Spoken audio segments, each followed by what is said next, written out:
Welcome to Think Your Health, and in this video I'm going to show you how to properly put an N95 mask on, so check it out.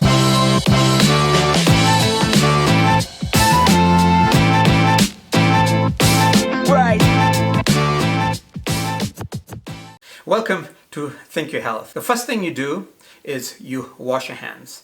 After washing your hands, you check the N95 mask to see if it's contaminated, is it soiled, is it damaged. Once it passes inspection, then you can look for the nose piece. Nose piece is facing the top. You position your fingertips towards the nose piece. You cup the N95 mask and bring it towards your face, performing a seal.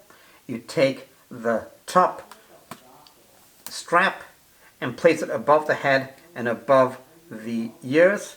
Then you take the bottom strap and place it then above your head and below the ears.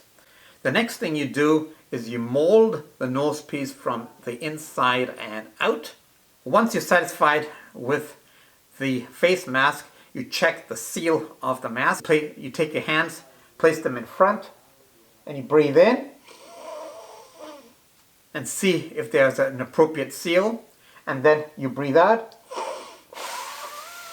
to see if there's air coming out from the top or from the side. If air is indeed coming out from the top or from the side, then you readjust the headbands, or you readjust the nose piece to make sure that there's nothing coming out, and then you redo the test by breathing in and by breathing out.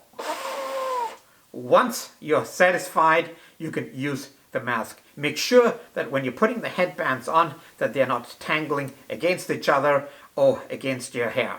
So when you want to remove the N95 mask, make sure you don't touch the front of the mask. The first thing you do is you go to the back strap and you take that off over your head, and then you go to the front strap and take it over your head.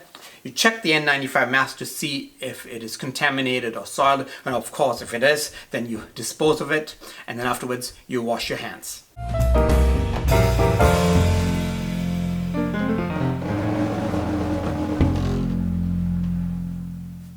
And if you enjoyed this video, like, comment and subscribe, and go ahead, smash the subscribe button. If you can't smash the subscribe button, at least go and touch it or push it, and there are plenty of other videos to look at. So go and click up here, or click down here, or click up here, or click down here, or click anywhere, and you'll get to the next video.